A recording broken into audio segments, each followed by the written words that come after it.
ఇంటర్వ్యూలో చెప్పుకొచ్చారు. ఏఐని పరిమితి మించి వాడితే అది మానవాళికి ముప్పును కలిగిస్తుందని చెప్పారు. గత కొన్ని సంవత్సరాల క్రింద ఫేస్బుక్ సంస్థ 2 ఏఐ రోబోట్స్ ని డెవలప్ చేశారు.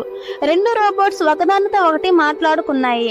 దానికోసం ఏకంగా ఒక కొత్త లాంగ్వేజ్ ని కొన్ని సెకండ్స్ వ్యవధిలోనే క్రియేట్ చేసుకున్నాయి. అవి ఏం మాట్లాడుకుంటున్నాయో అర్థం కాక ఫేస్బుక్ సంస్థ వెంటనే వాటిని షట్ డౌన్ చేసేసింది. ఇప్పుడు ఏఐ వల్ల బెనిఫిట్స్ ఏంటో చూద్దాం.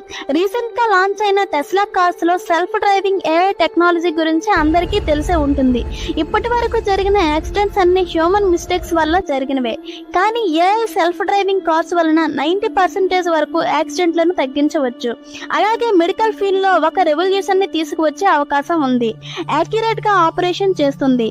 కొత్త మెడికల్ ఫార్ములా తయారు చేస్తుంది. మ్యానుఫ్యాక్చరింగ్ సెక్టార్ లో న్యూ డిజైన్స్ ని అతి తక్కువ టైంలో తయారు చేయడం కుదురుతుంది. అలాగే మరింత